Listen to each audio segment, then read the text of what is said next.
The black metal scene took off in the 1990s in Norway with bands like Darkthrone, Immortal, and Mayhem. These bands relied heavily on death as a theme and even painted their faces to look like corpses. That focus on death seemed too strong for some, and instead of just creating music about death, they caused death in real life. This is Monsters.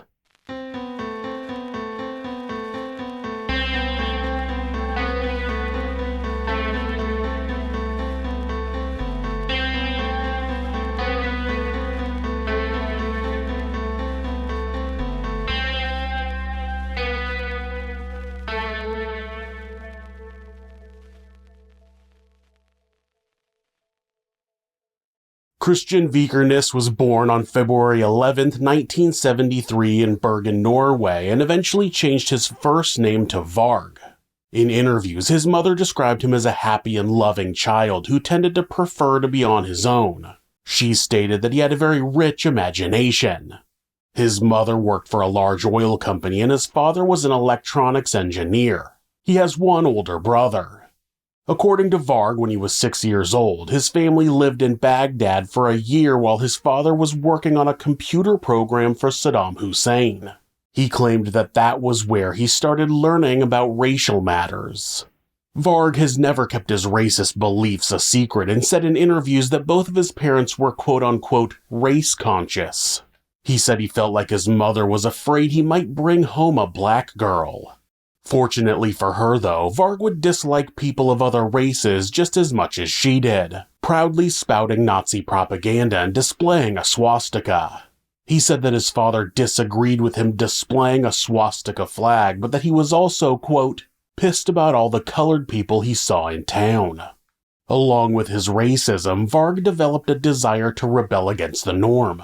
One of those norms he saw as a threat was Christianity. He's been quoted as saying that he holds the Christian church responsible for destroying everything that was once beautiful in what he considers Norway's true culture, that of the heathen age. He has also repeatedly justified church burnings, which he would later go on to commit himself. Growing up, Varg took karate lessons and made weekly visits to the shooting range. He and his friends would play role-playing games until they ended high school and his friends prioritized higher education. When Varg was 14 years old, his brother purchased a guitar, and since the seller had another guitar for sale, Varg decided to buy it. After practicing for a couple of years, he started a band called Kalishnikov with a couple other guys. Varg says in his website biography that he named the band Kalishnikov, quote, because that was the name of my favorite assault rifle. When he was 17, he met some members of the band Old Funeral, a death metal band who practiced nearby. They invited him to play with them, and he ended up joining the band as their second guitar player. Varg would go on to say that the band changed from a really cool techno-thrash band to a boring death metal band, so he ended up leaving after 2 years. That was the point that Varg decided to start a new project called Burzum, where he played all of the instruments himself. Burzum is one of the words written on the Ring of Power in The Lord of the Rings, and Varg saw that as a fitting name as he wanted this project to have more of a magical concept. He also wanted to use this project as a means of rebelling against the mainstream. He wanted his music, his theme, and even the sound to represent the opposite of what everyone else saw as good. In an interview for the documentary Until the Light Takes Us, Varg said that when recording Burzum, he used the worst mic he could find to record the drums and the smallest amp he could find because that would produce a sound that was opposite of what the other bands were doing. He also donned the pseudonym Count Grishnak to give himself a level of anonymity. In his biography, he says that that was because he felt that people wouldn't take him seriously if they knew he was just some teenager. It was a few years later that an article would publish his real name, Varg Vikernes, and after that he legally changed it to Varg. From then on, he used the name Varg Vikernes in his Burzum recordings. One of the reasons Varg likely changed his name was due to the fact that it literally meant Christ, and he was at that point completely anti-Christian. He claims to have never actually worshipped Satan, but he did call himself a Satanist. He said he used the term for a short period to display his hatred of Christianity. On June 6, 1992, the Fantoft Stave Church was burned down due to arson. It was a 12th century stave church, which is a post and timber Christian church that was common in Northern Europe. The burnt-out remains of the church appeared on the cover of the Burzum EP Ask. Over the rest of 1992, 7 more churches were set on fire, and eventually Varg was charged with a number of the cases. He was found guilty of arson and attempted arson for 4 cases, and he was charged with the arson of the Fantoft Stave Church, but was found not guilty. He didn't immediately serve any time for the cases he was found guilty of, though, as it was around the same time that he would meet a fellow musician named Euronymous. Øystein Aarseth was born on March 22, 1968 in Norway and eventually became the guitarist of a band called Mayhem. All the members of Mayhem used pseudonyms, and his was Euronymous. Along with him, the drummer Hellhammer, bassist Necro Butcher, and the singer Dead would go on to become one of the first black metal bands in Norway. Their concerts were big on theatrics, and the members wore face paint to give themselves more of a corpse look. It's said that Dead would bury his clothes and then dig them up to wear them at a concert. They had been playing together for years and had released a few recordings on Euronymous' own record label. On April 8, 1991, Euronymous arrived at the house they rented just outside of Oslo and found dead. He had slit his wrists and shot himself in the head with a shotgun. Before calling the authorities, Euronymous took pictures and collected pieces of Dead's skull that he would go on to make into necklaces for his friends. In the note left by Dead, he wrote, quote, "Nobody will ever understand this, but as a sort of explanation, I'm not human. This is only a dream, and soon I will awake." When Euronymous notified other band members of what had happened, he was happy and allegedly said it was, quote, "so cool." Necro Butcher was so upset about how Euronymous was handling the death of their singer, he left the band. Despite being down 2 members, that wasn't the end of Mayhem. They're actually still around today. After the death, they recorded an album that was a tribute to Dead with new members, but they didn't stick around. By the time they were ready to record another album, they got session musicians to take over for the missing members. The person they got to play bass was none other than Varg Vikernes. Euronymous was also forging ahead with multiple other ventures. He had a record label, Death Like Silence, that he was releasing Mayhem albums on. He also opened a record store called Helvete, which translates to Hell. People said that the space he rented for the shop was too large and cost too much, which caused the shop to bring in little money. That said, the shop became a focal point of the Norwegian black metal scene, and Euronymous was becoming a pretty well-known figure in it. He eventually started releasing recordings by other bands such as Merciless, Abruptum, Sigh, and Enslaved. The second release on the label was a self-titled release from Burzum. In 2004, Varg wrote a book about his involvement with the black metal scene. In it, he praises himself and talks shit about everybody else he was in contact with in the early 90s. It's hard to read as he says the most negative things about Euronymous, the person he would later be convicted of killing. The entire book is childish and nothing more than a bunch of excuses why he's not responsible for his own actions, and the information needs to be taken with a grain of salt. Everything he writes, in his book as well as the biography on his website, has the sole purpose of painting himself in a positive light, so I'm only going to reference the book a couple of times in this episode. In the book, he claimed that his album sold out fast and Euronymous failed to print more. Because of that failure, he decided he was going to start releasing music on his own label, but Euronymous got upset about that. Then he claimed that he talked to Earache Records about signing him, but they wanted him to tone down his racist and nationalist ideology, something he wasn't willing to do. So after that, he agreed to put out another album on Death Like Silence. During that time, Mayhem got a new guitarist named Snorre W. Rook, who went by Blackthorn. Blackthorn had moved to Bergen and was staying at Varg's apartment during this time. In the months before the murder, Varg claims that Euronymous was threatening to kill him. Some people in the scene did back up the claim that Euronymous was threatening Varg, but some of them said he wouldn't have actually done anything. On August 9, 1993, Varg and Blackthorn left Bergen and headed to Oslo. Varg claims that he was going to Euronymous' apartment to give him a signed contract for another album, and the police claim he was going there specifically to kill him. They did head to Oslo at about 3 o'clock in the morning, which is an odd time to hand over a contract, but people in the music scene do tend to be more active at night, so it's hard to say. In the book To Hell and Back, My Black Metal Story, written by Varg Vikernes, the events happened like this. He went to Euronymous' apartment and buzzed him from the front door. He went alone up to the apartment on the 4th floor while Blackthorn stayed outside to finish smoking. Once at his door, he handed him the contract. Euronymous took the contract, but the two eventually got into a fight and Euronymous kicked Varg. Varg said that Euronymous looked nervous and he noticed him glancing at a knife in the kitchen.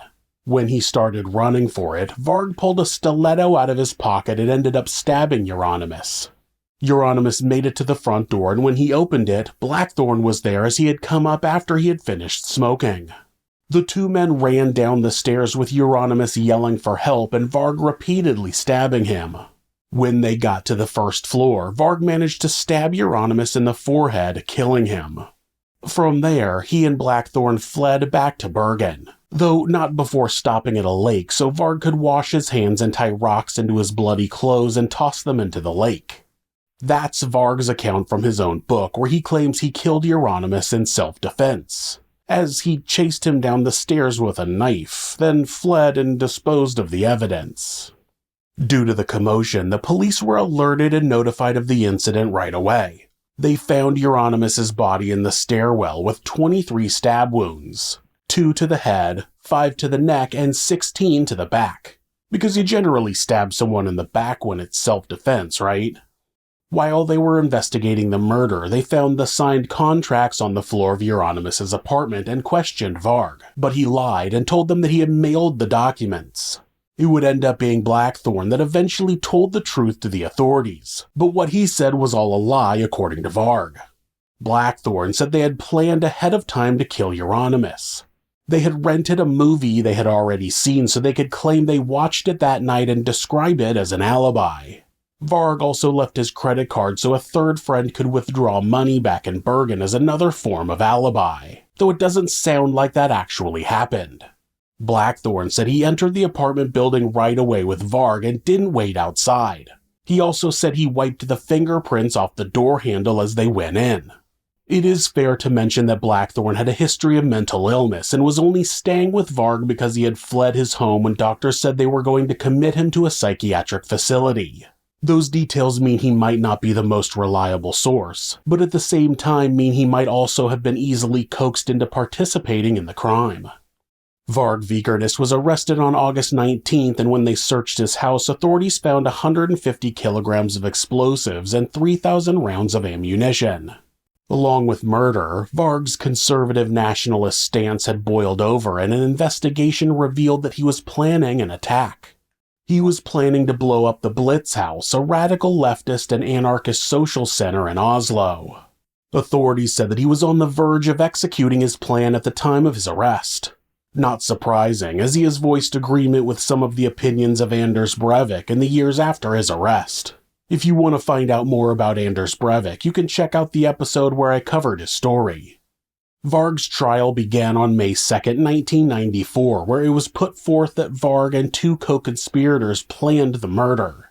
Varg and Blackthorn would go to Oslo, and the third would stay behind and make it look like they never left by renting the movie and withdrawing cash from Varg's credit card.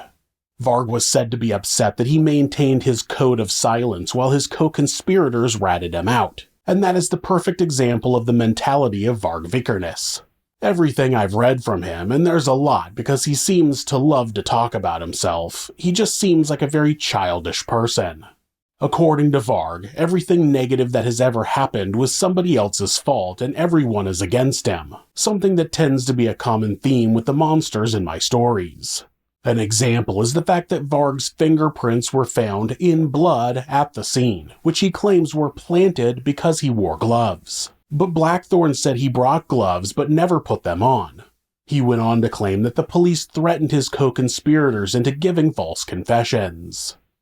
In the end, Varg was found guilty and sentenced to 21 years in prison, the maximum sentence in Norway, for the murder of Euronymous, the arson of 3 churches, the attempted arson of another church, and the theft and storage of the explosives. Blackthorne was sentenced to 8 years in prison as an accomplice to the murder, something that makes me wonder why he would confess to being involved in a pre-planned murder, as if Varg's version is true, Blackthorne wouldn't be guilty of much more than fleeing the scene and maybe tampering with evidence.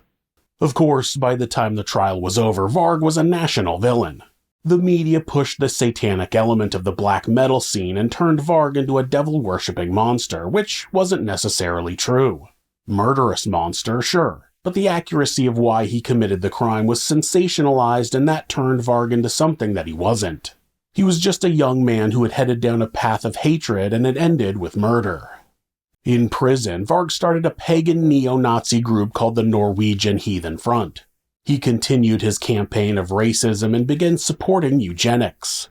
He was originally eligible for parole after 12 years, but before that date, Norway changed the mandatory sentencing length to 14 years and made it retroactive, which is, of course, yet another conspiracy against Varg, at least according to Varg. On April 8, 1997, 4 men were arrested in Hemnes, Norway for plotting attacks on political and religious figures throughout the country. They also had plans to break Varg out of prison. Varg's mother, Lena Bohr, was arrested along with them for funding them with 100,000 kroner. The police found a hit list, military equipment, survival gear, explosives, and weapons.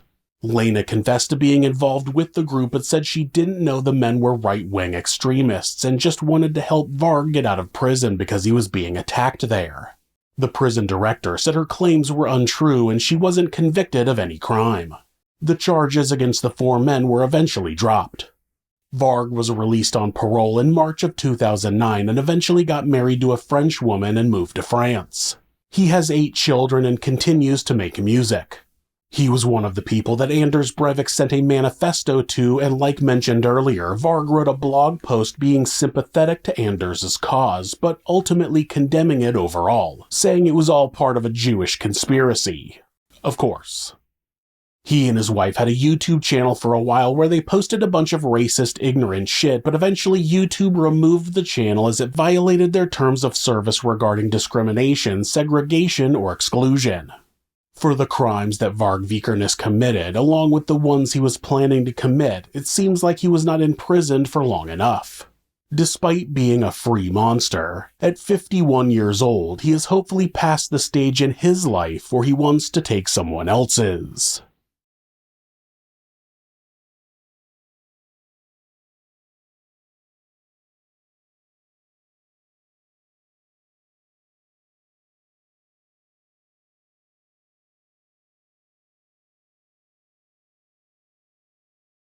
If you're a fan of true crime, hit subscribe and turn on notifications so you don't miss an episode. You can also hit like or leave us a comment. You can check out our other show, Somewhere Sinister, on YouTube or anywhere that you listen to podcasts. If you'd like to support the show, check out our merchandise at thisismonsters.com. The link is in the description. Thanks again, and be safe.